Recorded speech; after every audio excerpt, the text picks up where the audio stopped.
Question number 16 आपका trigonometry का है।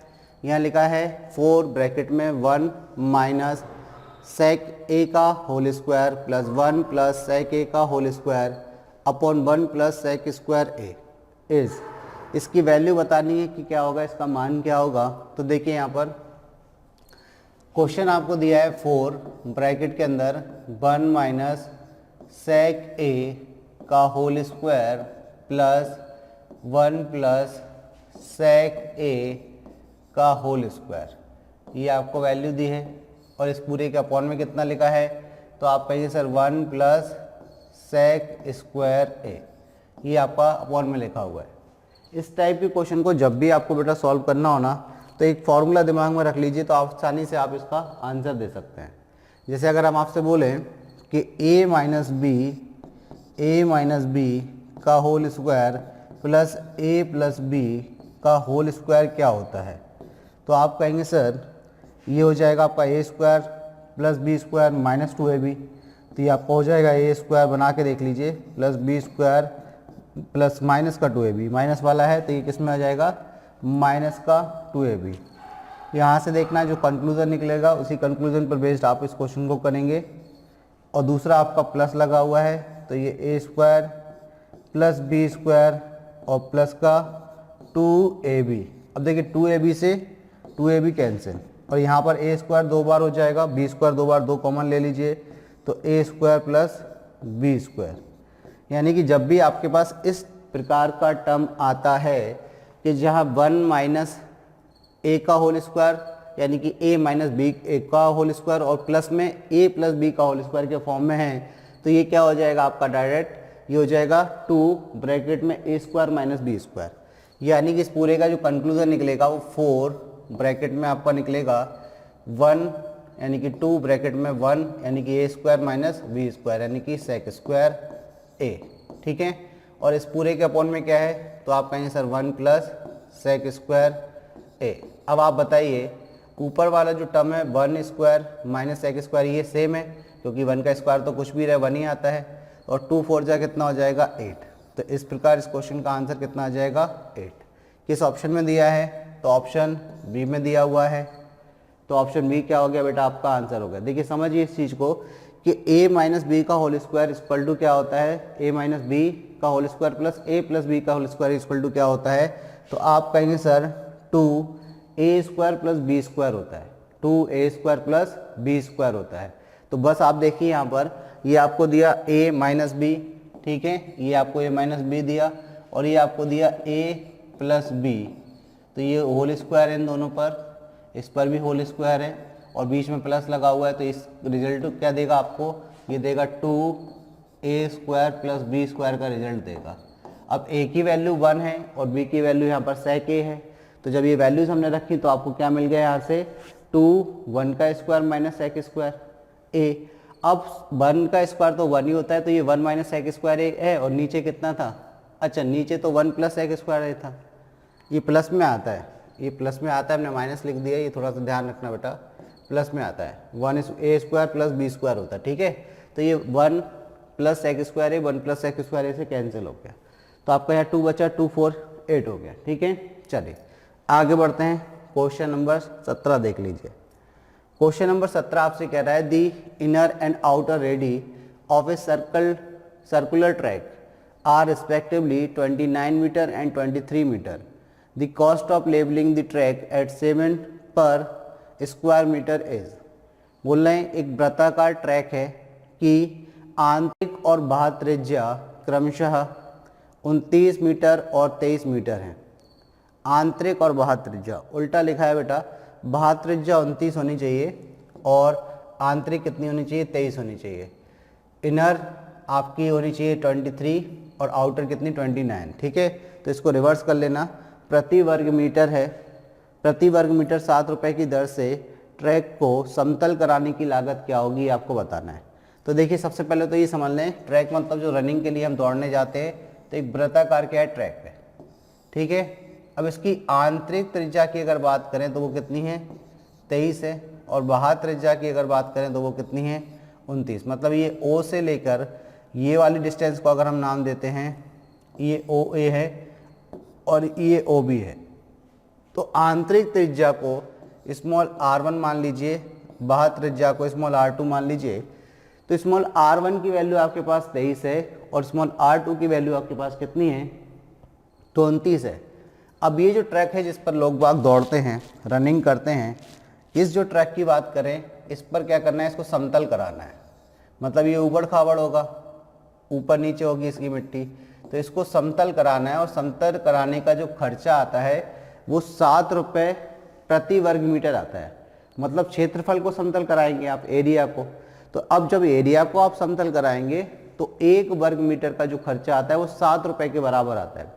अब 7 रुपये के बराबर आता है बेटा, तो हम इस ट्रैक का एरिया निकाल लें, यानी कि बड़े वाले सर्कल में से छोटे वाले सर्कल के एरिया को माइनस कर दें।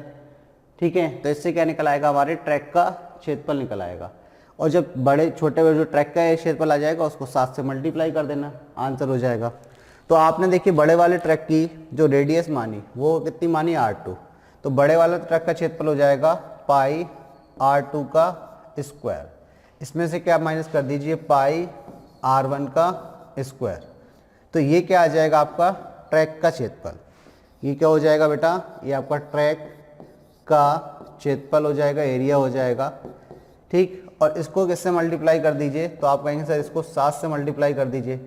तो ये क्या आ जाएगा, खर्चा आ जाएगा कि टोटल खर्चा कितना आपको लग रहा है ट्रैक को समतल कराने का, तो ये खर्चा आ जाएगा। तो पाई अगर कॉमन ले लें तो 22/7 बाहर आ गया। r2 की बात करें तो ये आपका 29 का स्क्वायर माइनस कितना हो जाएगा, 23 का स्क्वायर, और इनटू में क्या चल रहा है आपका 7 रुपये प्रति वर्ग मीटर की दर से खर्चा है। तो हमने डायरेक्ट खर्चे निकाल लिया एक बार में, और यही आपको भी करना है एग्जाम में, समय बचाना है। तो देखिए 7 से तो 7 कैंसिल, ये 22 इंटू में क्या चलेगा, देखिए यहाँ पर a square minus B square चलेगा, यानी कि a plus B A minus B. एक बार इनको ऐड करेंगे, एक बार इनको सेपरेट करेंगे, a square minus B square का फॉर्मूला लग जाएगा। तो जब आप इनको ऐड करेंगे तो देखिए बेटा ये हो जाएगा 32 और 20 52 52। ठीक, और जब सेपरेट करेंगे तो ये कितना हो जाएगा, तो 29 में से 23 जाएगा, तो आप कहेंगे सर 6। बस आपको क्या करना है, मल्टीप्लाई करना है। तो मल्टीप्लाई किस तरीके से कर देंगे, तो ये आपका 6 दूनी 12 6 पंचे 30, 300 कितना हो जाएगा 12। 312 का मल्टीप्लाई किससे कर देंगे, 22 से। अब देखिए 22 का दुगना यानी कि 312 का दुगना करेंगे, इससे मल्टीप्लाई करेंगे तो 24 624, ये कितना, ये भी 624। इनको बस ऐड करना है आपको। जैसे ही आपने ऐड किया तो आपको मिलेगा 4 6 8 6। ये आपका टोटल रुपए खर्च आएगा, यानी कि 6864 रुपये का खर्चा आ जाएगा उस ट्रैक को समतल कराने के लिए। तो किस ऑप्शन में दिया है आपको, तो ऑप्शन डी में बेटा दे रखा है 6864। तो ऑप्शन डी आपका आंसर। क्लियर है। चलिए तो अब नेक्स्ट क्वेश्चन देख लेते हैं, क्वेश्चन नंबर 18। क्वेश्चन नंबर 18 आपसे कह रहा है train crosses a platform 180 metre long in 60 seconds at a speed of 72 km/h. The time taken by the train to cross an electric pole is, question लिखा है एक ट्रैक 72 किलोमीटर, एक track नहीं एक ट्रेन 72 किलोमीटर प्रति घंटे की चाल से 60 सेकंड में 180 मीटर लंबे प्लेटफॉर्म को पार करती है। ठीक है, बिजली के एक खंभे को पार करने में ट्रेन द्वारा लिया गया समय क्या है। अब देखिए सबसे पहली बात यह है कि 60 सेकंड का ट्रेन समय ले रही है। कितने सेकंड का, 60 सेकंड का। ट्रेन की स्पीड क्या है, तो आप कहेंगे सर 72 किलोमीटर प्रति घंटा है। समय वो सेकंड में ले रही है, प्लेटफॉर्म को पार कर रही है, तो 180 मीटर लंबा प्लेटफॉर्म है। तो सबसे पहले आपको ट्रेन की लंबाई निकालनी पड़ेगी कि ट्रेन की लंबाई कितनी है। क्यों, क्योंकि आपको पता है कि बिजली के एक खंभे को जब वो पार करेगी तो उस स्थिति में कितनी दूरी तय करेगी, अपनी लंबाई के बराबर दूरी तय करेगी। और जब तक हमारे पास ट्रेन की लंबाई नहीं होगी तो आप ये नहीं बता सकते कि बिजली के खंभे को पार करने में उसको कितना समय लगेगा, क्योंकि ट्रेन जब बिजली के खंभे को पार करेगी तो अपनी लंबाई के बराबर दूरी को वो तय करेगी। तो दूरी आ जाएगी, उसकी चाल हमारे पास है ही। तो अगर हम ट्रेन की चाल की बात करें कितनी दी है, तो आप कहेंगे सर यहाँ पर जो ट्रेन की चाल है वो 72 किलोमीटर प्रति घंटा है। अब आप इसको क्या करिए, इसको आप 5/18 से मल्टीप्लाई कर दीजिए। 18 चौके तो आप कहेंगे सर 72, 5 चौके तो आप कहेंगे सर 20 मीटर प्रति सेकंड ये ट्रेन की चाल हो गई। ठीक है, अब ट्रेन ने कितनी दूरी तय की जब उसने प्लेटफॉर्म को पार किया, तो आप कहेंगे सर दूरी होती है चाल गुणा समय, चाल इंटू टाइम, यानी कि स्पीड इंटू टाइम क्या होता है, डिस्टेंस होता है। तो आप ट्रेन की चाल तो है यहाँ पर 20 मीटर प्रति सेकंड, उसको समय कितना लगता है प्लेटफॉर्म को पार करने में, 60 सेकंड का, यानी कि उसने टोटल 1200 मीटर की दूरी तय की। कितनी दूरी तय की, तो आप कहेंगे सर 1200 मीटर। 1200 मीटर की दूरी उसने बेटा तय की। अगर 1200 मीटर की दूरी उसने तय की तो इस 1200 में से 180 मीटर लंबा तो क्या था, प्लेटफॉर्म। क्योंकि आपको पता है कि जब कोई ट्रेन किसी प्लेटफॉर्म को, किसी ब्रिज को या किसी दूसरे ट्रेन को पार करती है तो उस स्थिति में वो अपनी लंबाई प्लस प्लेटफॉर्म की लंबाई के योग के बराबर दूरी तय करती है। ठीक है, तो यहाँ से हम क्या निकालेंगे, ट्रेन की लंबाई। हम क्या निकालेंगे यहाँ से, ट्रेन की लंबाई। तो अब आप देखिए ट्रेन की लंबाई कितनी आ गई, तो आप कहेंगे सर 1200 में से आप कितना माइनस कर दीजिए, 180, तो कितना बचेगा, तो आप कहेंगे सर 1020 बचेगा। 1020 मीटर ट्रेन की लंबाई आ गई। अब जब ट्रेन किसी खंबे को पार करेगी तो कितना समय लेगी, तो समय क्या होता है खंबे को पार करने में, तो आप कहेंगे सर समय बराबर होता है दूरी कितनी तय की उसने और उसकी चाल कितनी रही। तो आप कहेंगे सर दूरी तो उसने अपनी लंबाई के बराबर तय की यानी कि 1020, उसकी चाल कितनी है, तो आप कहेंगे सर 20 मीटर प्रति सेकंड। 0 से 0 कैंसिल, 2 पंजे 10, 2 एकम 2, यानी कि सेकंड्स का समय लगेगा उसको, 51 सेकंड्स का समय लगेगा ट्रेन को बिजली के खंभे को पार करने में। ठीक है, तो किस ऑप्शन में दिया है आपको, तो ऑप्शन ए में दिया है। तो ऑप्शन ए क्या हो गया बेटा, आपका आंसर हो गया। क्लियर होगी इतनी बात। चलिए तो आगे बढ़ते हैं, क्वेश्चन नंबर 19 देखते हैं। The average of 60 students results is 38 if the average of the first 22 students is 36 and that of the last 32 students is 32, then the average result of the remaining student is। Question आपसे कह रहा है कि 60 छात्रों के परिणामों का औसत 38 है, यदि पहले 22 छात्रों के परिणामों का औसत 36 है और अंतिम 32 छात्रों के परिणामों का औसत 32 है। ठीक है, तो शेष छात्रों का औसत परिणाम क्या है ये आपको बताना है। अब आप देखिए यहाँ पर एक टाइप का क्वेश्चन कराया था हमने आपको एवरेज में, अगर आपको याद है, और नहीं है तो आप समझ लीजिए कि अगर आपके पास इस टाइप का क्वेश्चन आता है कि 15 लोगों का या 15 संख्याओं का औसत इतना है, संख्याओं को ले लीजिए कि 15 संख्याओं का औसत फलाना आपको दिया है, शुरुआत की आपको 7 संख्याओं का औसत दिया है और बाद की 7 संख्याओं का दिया, तो 7 और 7 14 हुई। तो हमने एक संख्या छोड़ दी, कौन सी छोड़ दी, तो आप कहेंगे सर 8वें नंबर की संख्या आपने छोड़ दी। तो यदि हम आपको बोलें कि 15 संख्याओं का औसत इतना है और उसमें हम आपसे क्या बोलें कि 15 संख्याओं का औसत बेटा आपको दिया है और उसमें से प्रथम 7 संख्याओं का औसत इतना है और अंतिम 7 का इतना है, एक संख्या छोड़ दी है। तो इसका तरीका क्या बताया था हमने कि आप डिफरेंस देख लीजिए, क्योंकि 15 संख्याओं का औसत आपको दिया है, 7 का आपको कितना दिया है, वो कम है या ज़्यादा, अगर कम है तो माइनस में आता है और ज़्यादा है तो प्लस में आता है। फिर देख लीजिए कि 7 लोगों के लिए वो कितनी ज़्यादा वृद्धि या कमी होगी, और अगर वैल्यू हमारी माइनस में आती है तो माइनस में आने पर हम प्लस कर देते हैं औसत में। तो इस प्रकार हमें क्या मिल जाता है, जो शेष बची संख्या है 8वीं संख्या मिल जाती है। लेकिन यहाँ 8 की बात नहीं होनी, यहाँ संख्याएँ छोड़ी गई हैं काफ़ी सारी, तो वो कौन सी उनकी बात करनी है। देखिए सबसे पहले देखिए इन्होंने दिया कि 60 संख्याएँ, 60 संख्या मीन्स स्टूडेंट हैं, 60 छात्र हैं। देखिए 60 छात्रों का औसत कितना दिया, औसत परिणाम कितना दिया, तो आप कहेंगे सर यहाँ पर लिखा है 38, ये औसत दिया उनका परिणाम, तो आप कहेंगे सर ये 38 है पूरे के पूरे 60 का। फिर उनमें से 22 छात्रों का आपने परिणाम निकाला तो वो कितना आया औसत, तो आप कहेंगे सर 36 आया। फिर आपने कितने 32 छात्रों का परिणाम निकाला और बाकी बचे हुए 32 का निकाला, तो कितना निकला, तो वो 32 निकला। ठीक है, तो पहली चीज़ तो आपको बेटा ये समझनी है कि औसत क्या करता है, औसत हर एक वैल्यू को बराबर कर देता है, इक्वेट कर देता है। मतलब अगर 60 छात्रों का औसत परिणाम आपके पास कितना था, 38 था, तो तो हम ऐसा मान के चलते हैं कि हर एक छात्र का जो औसत परिणाम है वो 38 के बराबर है, चाहे वो पहला छात्र हो, चाहे दूसरा हो, चाहे तीसरा हो, चाहे चौथा हो, चाहे पाँचवा हो, मतलब 1 से लेकर 60 तक हर एक छात्र का औसत परिणाम हम कितना मानते हैं, तो हम जो औसत दिया है सभी का वही मानते हैं, मतलब 38 दिया है यहाँ पर तो 38 मानते हैं। तो 60 में से हर एक का औसत परिणाम 38 हम मानेंगे। लेकिन जब हमने 22 का परिणाम निकाला तो वो तो 36 आया। तो ये हमारे औसत जो सभी का औसत 38 से कितना कम है, तो आप कहेंगे सर 2 कम है। तो 2 कम है तो हमने क्या लिख दिया यहाँ पर -2। इसी प्रकार देखिए आप बेटा यहाँ पर देखिए ये जो 32 छात्रों का और निकाला हमने औसत परिणाम, तो 38 से कितना कम है, तो आप कहेंगे सर -6। ठीक है, -6। तो अब आप बताइए औसत का मतलब क्या होता है, हर एक का परिणाम, हर एक की वैल्यू, हर एक स्टूडेंट की वैल्यू। तो हर एक स्टूडेंट की यहाँ पर 22 में से हर एक की वैल्यू -2 आ रही है, तो 22 लोगों का टोटल कितना कम हुआ होगा यहाँ पर, तो 22 से मल्टीप्लाई करेंगे तो आप कहेंगे सर 44 कम हुआ।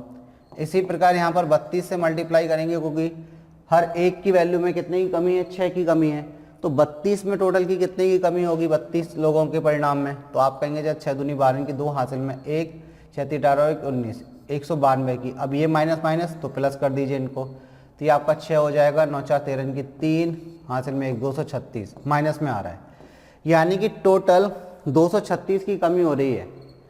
इसका मतलब ये 236 किसके पास गया होगा, जो बचे हुए छात्र हैं उनके पास ये गया होगा 236। तो बचे हुए छात्र कितने हैं, तो देखिए आप यहाँ पर आप ऐड करेंगे तो ये 4 और ये 54, तो बचे हुए छात्र कितने हैं, तो 50, 54 को माइनस कर दीजिए 60 में से, तो कितना बचा, तो आप कहेंगे सर 6 स्टूडेंट्स बचे हैं। कितने स्टूडेंट्स बचे हैं, 6 छात्र आपके पास बचे हैं। तो इन 6 छात्रों के पास 236 एक्स्ट्रा गया, जबकि 6 में से हर एक को हम कितना मान के चलेंगे, 38 के बराबर, 60 के नहीं 38 के बराबर, 60 में वो इंक्लूड है 6 छात्र। तो जब आपको पता है कि पूरे के पूरे 60 छात्रों का औसत वजन 38 है, औसत वजन नहीं औसत परिणाम दिया था, क्या दिया था, औसत परिणाम आपको दिया, तो औसत परिणाम कितना बेटा 38 है। तो अगर पूरे के पूरे 60 में से हर एक का परिणाम 38 के बराबर है, तो ये 6 का भी तो 38 होगा, यानी कि इन 6 में से हर एक का 38 के बराबर होगा, ऐसा हम मान के चलते हैं। तो इन 6 में से हर एक का 38 के बराबर है, लेकिन समस्या ये कि ये 6 छात्र अपने पास कितना ज़्यादा लेकर गए, 236 ज़्यादा लेकर गए। तो ये 236 किस में डिस्ट्रीब्यूट कर देंगे हम, 6 लोगों में, तो 6 से भाग दीजिए, तो आप कहेंगे सर 6 × 18, 5 बच जाएगा, 56 हो जाएगा, 6 नाम 54, 2 बच जाएगा, तो आप कहेंगे दशमलव लगा दीजिए, 6 × 18, 6 × 18। अब ये आता रहेगा दशमलव में, यानी कि हर एक छात्र में कितने की वृद्धि होगी भाई, अगर ये पूरे के पूरे 6 छात्रों के पास 236 जो औसत परिणाम था, जो परिणाम था छात्रों का, उसका कुल योग का 236 ज़्यादा गया है, तो हर एक में हमने डिस्ट्रीब्यूट किया तो कितना मिला, हर एक को 39.33 मिला। और हर एक के पास अभी कितना था औसत परिणाम, 38 था, 68 लिख दिया, कितना था बेटा 38 था। तो 38 अगर हर एक का औसत परिणाम था, तो यहाँ पर आप किसको प्लस कर दीजिए, 39 को प्लस कर दीजिए, 39.33 को प्लस कर दीजिए। तो जब आप इसको प्लस करेंगे तो देखिए 8 9 17 की 7 हासिल में 1, 77.33। तो जो 6 छात्र हैं उनमें से हर एक का औसत जो है, यानी कि उन 6 छात्रों का औसत कितना है, 77.33 है। तो हम ऐसा मान के चलते हैं कि हर एक की वैल्यू कितनी है, 77.33, 77.33। किस ऑप्शन में दिया है आपको, तो आप कहेंगे सर ऑप्शन डी में दिया है, तो ऑप्शन डी आपका आंसर हो जाएगा। क्लियर होगी बात। चलिए, तो इस तरीके से आप आसानी से क्वेश्चन बना सकते हैं जब भी इस टाइप का क्वेश्चन आएगा। तो आगे बढ़ते हैं, क्वेश्चन नंबर 20 देखिए। क्वेश्चन नंबर 20 लिखा है 25 litres of a mixture contains 30% of spirit and rest water. If 5 litre of water be mixed in it, the percentage of spirit in the new mixture is. बोले हैं कि 25 litre मिश्रण में 30% शराब है और शेष पानी है। यदि इसमें 5 लीटर पानी और मिलाया जाए तो नए मिश्रण में शराब का प्रतिशत ज्ञात करें। जब भी इस टाइप का क्वेश्चन आए ना, तो आपको देखिए क्या करना है। 25 लीटर का क्या मिश्रण है, अपन निकाल के भी बताएंगे कि क्या रीज़न है। अब 25 लीटर में कितनी शराब है, तो आप कहेंगे सर 30%। 30% यानी कि हम यहाँ पर क्या निकाल रहे हैं, शराब की मात्रा, कि भाई इसमें शराब कितनी है। तो 25 लीटर का 30% जब आप निकालेंगे तो 30 बटे कितना हो जाएगा, ये 100। तो आप कहेंगे सर 25 चौके 100, 4 से भाग देंगे, 4 7 28, दशमलव लग जाएगा, 2 बचा तो 4 पंचे 20, यानी कि 7.5 लीटर इसमें क्या है, शराब है। ठीक है, 7.5 लीटर क्या है इसमें, शराब है। तो अब 7.5 लीटर इसमें बेटा शराब है, तो अब आपने क्या किया, 5 लीटर पानी और मिला दिया, तो कुल मात्रा कितनी हो गई, कुल मात्रा नई वाली, कुल मात्रा कितनी हो गई, नई वाली, नई कुल मात्रा कितनी होगी भाई, 25 में आपने 5 लीटर पानी और मिला दिया, तो अब टोटल कितना हो गया, तो आप कहेंगे सर 30 लीटर, यानी कि कुल मात्रा 30 हो गई। शराब की मात्रा में परिवर्तन हुआ क्या, तो आप कहेंगे सर बिल्कुल भी नहीं हुआ, क्योंकि यहाँ पानी मिलाया जा रहा है। अब जिस चीज़ को मिला रहे हैं उसकी मात्रा में परिवर्तन होगा, जिसको मिला ही नहीं रहे हैं उसकी मात्रा में क्यों परिवर्तन होगा। तो अब हमें क्या देखना है कि 7.5 यानी कि शराब की मात्रा कितनी है, 7.5 लीटर, वो 30 में 7.5 है, तो ये 30 का कितना परसेंट है, बस आपको ये देखना है। तो देखिए पॉइंट से एक जीरो ये कैंसिल हो जाएगा। अब आप क्या करें, 5 से या 15 से भाग देते, 15 पन्ना 75, 15 दूनी 30, 2 से ये कट गया कितने बार, 5 बार। फाइनली आंसर आपका कितना आया, 25%। 25% क्या आया आंसर, यानी कि अब जो मात्रा है वो कितनी हो गई, उसमें 25% हो गई। क्वांटिटी में यानी कि मात्रा में, रियल में कोई फर्क नहीं पड़ा, उसके परसेंटेज में कमी हो गई क्योंकि क्वांटिटी बढ़ गई, और शराब कांस्टेंट थी उसमें, तो कांस्टेंट शराब थी तो उसके परसेंटेज क्या हो जाएगा, कम हो जाएगा। ये चीज़ तो क्लियर हो गई। अब डायरेक्ट पेपर में आप देखिए कैसे करिए, आपने यहाँ पहले क्या किया, 25 का 30% निकाला, तो अब आप पेपर में कैसे करेंगे इस चीज़ को और समझ लीजिए। ये आपका फर्स्ट मेथड हो गया। अब आप सेकंड मेथड देख लीजिए। देखिए जब आपके पास इस टाइप का क्वेश्चन आए तो शराब की मात्रा कितनी, 30%, तो आप 30% निकालिए मत, इसको ऐसा लिख लीजिए। और अब टोटल मात्रा कितनी हो गई, वो भी 30 हो गई, इनटू क्या करेंगे आप, 100 करेंगे। भाई 25 में 5 मिला दिए तो 30 हो गई कुल मात्रा। तो इस 30 में इसका 30% कितना परसेंट वैल्यू रखता है, तो देखिए परसेंट को जब आप हटाएंगे तो नीचे 100 आएगा, तो परसेंट से 100 कट जाता है, इस 30 से 30 कट जाता है, तो डायरेक्ट आपका 25% आंसर आ जाएगा इस तरीके से। तो जब भी इस टाइप का क्वेश्चन जब आए ना आपके पास, अब आपको बात समझ में आ गई कि परसेंट से 100 कटना है, तो आपको केवल इतना सा काम करना है कि 25 × 30, सर आपका प्रतिशत कितना था 30, और बटे में कुल मात्रा कितनी हो गई, तो आपने 5 लीटर पानी और मिला दिया, 25 लीटर का मिश्रण था, तो टोटल हो गया 30, बटे में 30 कर दीजिए, 30 से 30 कट गया, 25% आपका एक बार में आंसर आ जाएगा। क्लियर है बात, चलिए आगे बढ़ते हैं।